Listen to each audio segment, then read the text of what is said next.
حضرت امام غزالی رحمۃ اللہ علیہ فرماتے ہیں، چونکہ امام غزالی رحمۃ اللہ علیہ جو ہیں وہ اللہ تعالیٰ نے ان کو باطنی بیماریوں کا خاص علم عطا فرمایا تھا. احیاء العلوم کے اندر انسان کی نفسیاتی باریکیوں کا جتنا زبردست تجزیہ حضرت امام غزالی رحمۃ اللہ نے فرمایا شاید ہی کسی اور نے کیا ہو. تو وہ فرماتے ہیں کہ یہ جو دل میں خیال پیدا ہوا ہے، یہ اگرچہ فوری طور سے اس کے اوپر کوئی مواخذہ نہیں، فوری طور سے گناہ نہیں کیونکہ غیر اختیاری پیدا ہوا، لیکن اس کا بھی علاج ضروری ہے. اگر علاج نہ کرے گا تو یہ آدمی کو کسی نہ کسی وقت میں لے جا کر یہ ایسے گناہ میں مبتلا کرے گا جو اس کی نیکیوں کو کھا جائے گا. لہذا علاج کیا ہے؟ فرمایا کہ علاج دو باتیں ہیں. ایک بات تو یہ کہ جب یہ ایسا خیال آئے تو دل سے اس کو برا سمجھے،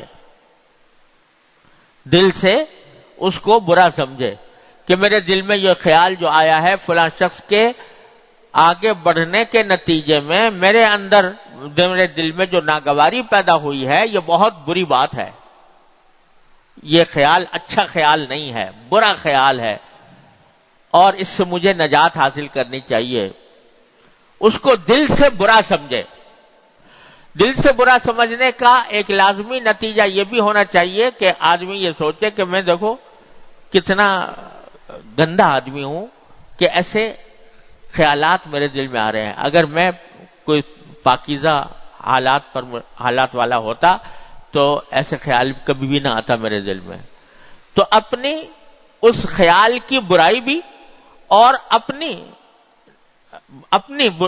برائی بھی، اپنا یہ عیب بھی آدمی اس کا محسوس کرے کہ میرے اندر یہ عیب پیدا ہو رہا ہے، اس کو برا سمجھے.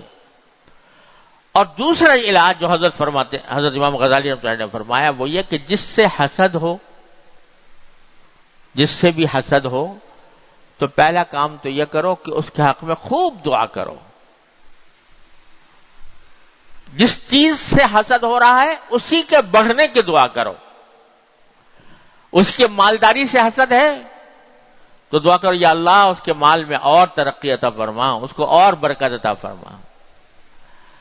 کسی کی شہرت سے، مقبولیت سے حسد ہے تو اس کے لیے دعا کرو کہ یا اللہ اپنی رحمت سے اس کی شہرت اور مقبولیت میں اور اضافہ کر دے.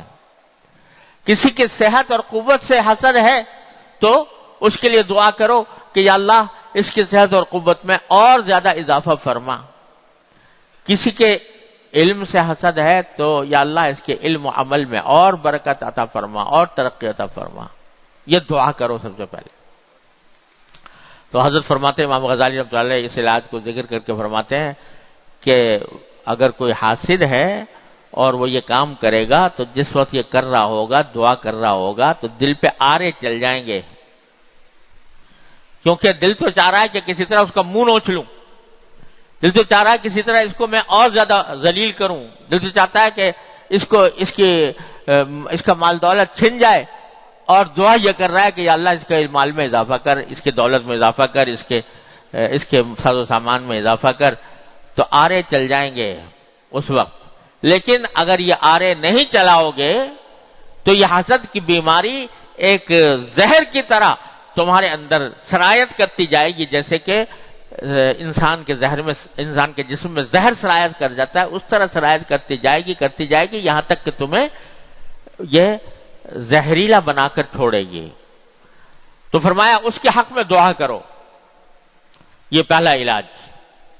اور یہ علاج بڑا سخت ہے، لیکن یہ کڑوا گھونٹ پی کر ہی انسان بیماری سے نکل سکتا ہے. جب آدمی کوئی بیماری میں ہوتا ہے تو کڑوی دوا پینی پڑتی ہے بعض اوقات، لیکن اگر وہ کڑوی دوا سے پرہیز کرے اور یہ سوچے کہ بہت کڑوی ہے میں نہ پیوں تو بیماری برقرار رہے گی. تو حضرت فرماتے ہیں کہ یہ کڑوا گھونٹ پینا ہی ہوگا.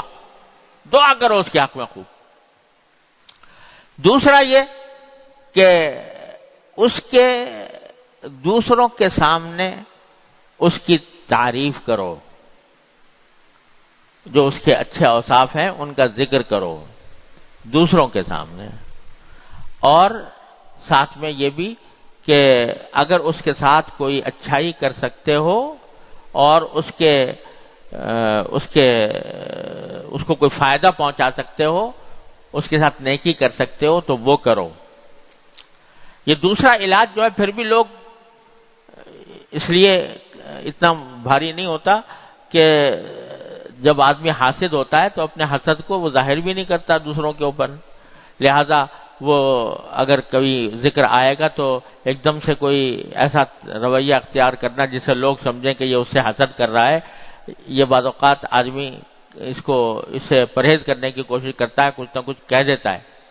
لیکن جب تنہائی میں اللہ تعالیٰ کے سامنے بیٹھے ہو اور وہاں کوئی نہ دیکھنے والا ہے نہ کوئی سننے والا ہے، نہ وہاں پر دکھاوے کی کوئی ضرورت پیش آ رہی ہے، نہ ریاکاری کی ضرورت پیش آ رہی ہے، وہاں جب تم اللہ تبارک و تعالیٰ کے بارگاہ میں دعا کرو گے محسود کے لیے، اس شخص کے لیے جس سے حسد ہے، تو یقیناً اللہ تبارک و تعالیٰ اس بیماری کو تم نے چونکہ اپنے اوپر زبردستی کر کے اپنا علاج کیا اس بیماری کا، تو اس واسطے اللہ تبارک و تعالیٰ انشاءاللہ اس سے تمہیں نجات عطا فرمائیں گے۔ تو خوب دعا کرو اس کے حق میں، اور ساتھ میں اس کے لیے ایسے جو بھی نیکی اس کے ساتھ کر سکتے ہو، اس کی تعریف کر سکتے ہو، اس کے ساتھ کوئی اور بھلائی کر سکتے ہو تو وہ کرنے کا اہتمام کرو۔ جب یہ علاج کرو گے تو انشاءاللہ ثم انشاءاللہ رفتہ رفتہ یہ جو خیال آنے لگا ہے یہ دور ہوتا جائے گا اور یہ تمہیں ہلاکت میں کم از کم مبتلا نہیں کرے گا۔ اور اللہ تبارک و تعالیٰ کی سنت یہ ہے کہ جب کوئی بندہ اپنی کسی بیماری کا علاج کرنے کے لیے کوئی اقدام کرتا ہے تو اللہ تبارک و تعالیٰ اپنے فضل و کرم سے اس میں تاثیر پیدا فرما دیتے ہیں اور پھر اس کو محفوظ فرما دیتے ہیں اس قسم کی بیماریوں سے۔